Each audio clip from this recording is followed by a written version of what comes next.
उल्लास 24/7 TV news, शहर का आईना। नमस्कार, मैं प्रेम जामनानी। आप देख रहे हैं उल्लास जांबाज न्यूज। शहर की ताजा तरीन खबरों से बने रहने के लिए उल्लास जांबाज यूट्यूब चैनल को सब्सक्राइब कर बेल आइकन को क्लिक कीजिए। उल्लासनगर पुलिस स्टेशन के अधिकारी समाज में जागरूकता बढ़ाने और विद्यार्थियों को कानून और सुरक्षा के प्रति संवेदनशील बनाने के उद्देश्य से लगातार प्रयासरत है। इसी क्रम में शनिवार सुबह 10:30 बजे से 11:30 बजे तक उल्लासनगर एक स्थित महाराष्ट्र मित्र मंडल विद्यालय 1 नंबर बस स्टॉप में विद्यार्थियों के साथ एक विशेष सत्र का आयोजन किया गया। इस सत्र के दौरान पुलिस अधिकारियों ने विद्यार्थियों को साइबर अपराध, महिलाओं से संबंधित अपराध, व्यसन से दूर रहने और मोबाइल फोन के समेत उपयोग के बारे में महत्वपूर्ण जानकारी दी। विद्यार्थियों को जागरूक करते हुए उन्होंने अपने अनुभव साझा करने के लिए प्रोत्साहित किया गया। पुलिस स्टेशन के वरिष्ठ पुलिस निरीक्षक विष्णु तमाने ने बताया कि एक अन्य कार्यक्रम में माझी पुलिस स्टेशन भेंट विषय पर एक निबंध प्रतियोगिता आयोजित की गई, जिसमें पहले 3 विजेताओं को पुलिस स्टेशन की ओर से ट्रॉफी देकर सम्मानित किया गया। इस कार्यक्रम में लगभग 100 से 125 विद्यार्थियों और 7 शिक्षकों ने भाग लिया। पुलिस और विद्यालय की इस संयुक्त पहल से विद्यार्थियों को कानून और समाज के प्रति अपनी जिम्मेदारियों के बारे में समझ बढ़ाने का अवसर मिला। इस कार्यक्रम में थाने के वरिष्ठ पुलिस निरीक्षक विष्णु तमाने की महत्वपूर्ण भूमिका रही। उनका अनुभव और ज्ञान विद्यार्थियों के लिए अत्यंत प्रेरणादायक रहा और उनकी सादगी, विनम्रता और समर्पण ने विद्यार्थियों को गहराई से प्रभावित किया। तमाने ने विद्यार्थियों के सवालों का धैर्यपूर्ण उत्तर दिया और उन्होंने अपने अनुभव से जोड़ते हुए समझाया कि कानून का पालन क्यों महत्वपूर्ण है। उन्होंने विद्यार्थियों को बताया कि कानून का पालन न केवल उनकी सुरक्षा के लिए बल्कि समाज की भलाई के लिए भी आवश्यक है। इस दौरान स्कूली छात्रों को पुलिस स्टेशन का दौरा कराया गया और छात्रों को पुलिस स्टेशन के दैनिक कामकाज के साथ साथ हथियार, गोला बारूद, लॉकअप गार्ड और वायरलेस संचार प्रणाली कक्षा में कामकाज कैसे होता है, इसकी जानकारी भी दी गई।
त्यांची दुसरी धडपड म्हणजे समाजाप्रती आपण काहीतरी देणं लागतो या जाणीवेतनं या विद्यार्थ्यांपर्यंत जर आपण पोहोचलो आणि त्या विद्यार्थ्यांना आम्ही शिक्षक तुम्हाला सिलेबस शिकवून पास कसं व्हायचं शिकवतो, पण जीवनाच्या परीक्षेत उत्तीर्ण कसं व्हायचं याचं मार्गदर्शन, कारण रोज जीवनाच्या परीक्षेमध्ये नापास झालेले लोक यांच्या भेटीला येत असतात, त्यांनी तुम्हाला करण्यासाठी ते इथे आले. साहेबांनी तुम्हाला सांगितलं की बाबा माठ घडवला जातो, तसं घडवण्याचं काम आईवडील आपल्याला करतात. तो माठ घडल्यानंतर त्याच्या मागचा उद्देश हा असतो त्यातनं शीतल पाणी आपल्याला मिळावं. तसं आईबाबांचं स्वप्न आहे की ही आमची मुलं चांगली सुसंस्कृत झाली पाहिजे आणि त्याचं फळ आम्हाला मिळालं पाहिजे. साहेबांनी एक फार महत्त्वाची गोष्ट सांगितली, डॉक्टर APJ अब्दुल कलामनी सांगतात तीच गोष्ट साहेबांनी सांगितली, तुम्ही स्वप्न बघा पण दिवसा बघा, जागेपणी बघा, पण बघितलेलं स्वप्न तुमची रात्रीची झोप घालवेल असं स्वप्न बघा. त्या स्वप्न साध्य करण्यासाठी तुमच्या झोपेचा बळी द्यायला लागला तरी चालेल, इतकी तुम्ही मेहनत करा आणि जीवनामध्ये ध्येय ठरवा. साहेब रोज निरनिराळे अनुभव घेत असतात आणि त्या अनुभवांच्या आधारे साहेबांनी तुम्हाला सांगितलं आणि आम्हालाही सांगितलं की समाजामध्ये किती वाईट प्रवृत्तीचे लोक आहेत आणि तुम्हाला हे पटावं की आपण स्वतः कशी प्रगती केली पाहिजे. तुमच्या वयाला साजेसं असं मोबाईलचं उदाहरण दिलं. मोबाईलमध्ये गेममध्ये जसं आपल्याला काठिण्य पातळी वाढत जाते आणि आपण विन होतो तसं मजा वाटते, तसं आयुष्यात आपण छोटी छोटी उद्दिष्ट ठरवली पाहिजे आणि ती साध्य झाल्यावर त्याच्यापेक्षा जरा अवघड तर आपण आपल्या ध्येयापर्यंत पोहोचू शकतो.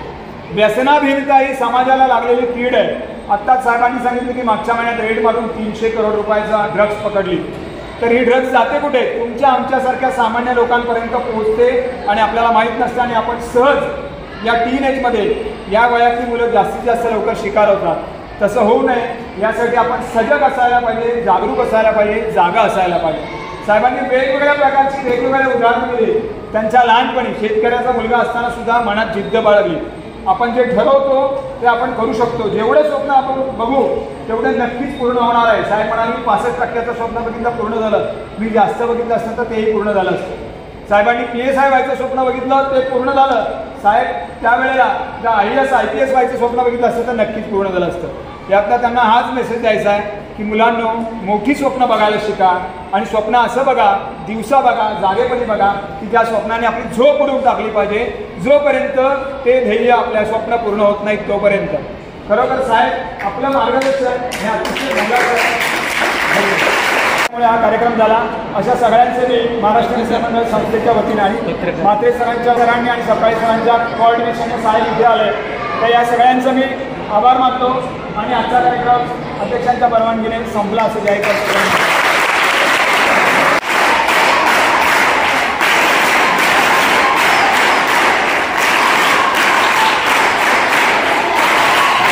मी महाराष्ट्र मित्रमंडळ शाळा उल्हासनगर कॅम्प नंबर 1 मधील शिक्षक उल्हास चव्हाणके.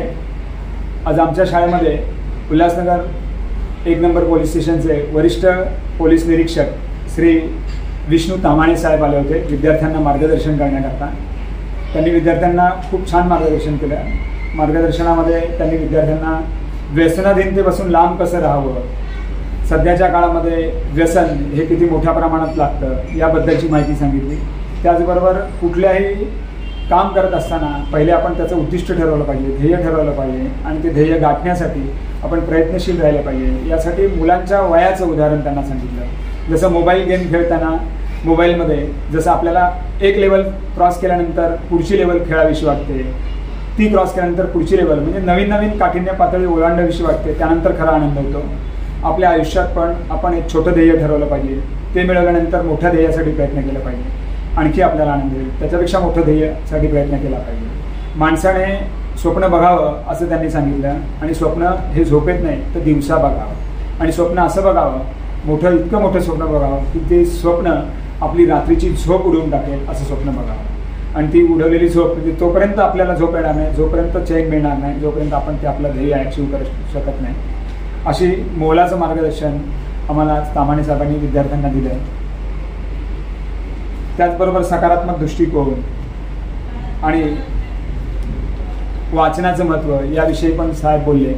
साहेबांनी सांगितलं की आपण चरित्रात्मक पुस्तकं वाचले पाहिजे. APJ अब्दुल कलाम यांचं द विंग्स ऑफ फायर्स म्हणजे अग्निपंख नावाचं पुस्तक विद्यार्थ्यांनी वाचा, इतर कोणाची चरित्रे वाचा. त्यातनं आपल्याला प्रेरणा मिळेल की आपल्याला भविष्यात काय करायला पाहिजे, काय करायला पाहिजे. साहेबांनी त्यांच्या भाषणामध्ये एक खूप महत्त्वाचा उल्लेख केला। रील लाईफ म्हणजे चित्रपटातलं आयुष्य आणि रिअल लाईफ। साहेब म्हणाले की आम्ही पोलीस दलात काम करत असल्यामुळे आम्हाला रिअल लाईफशी जास्त वेळा संबंध येतो आणि रील लाईफ तुम्ही जे मुलं बघता मोटिवेट होता ते रील लाईफ पूर्णपणे अवास्तव असतं, खोटं असतं आणि रिअल लाईफ हे खरं असतं। ज्या खऱ्या आयुष्यामध्ये जगत असताना आपल्याला वेगवेगळी आव्हानं जर सोडवायची असतील तर मोबाईलचा उपवास आपण करायला शिकला पाहिजे।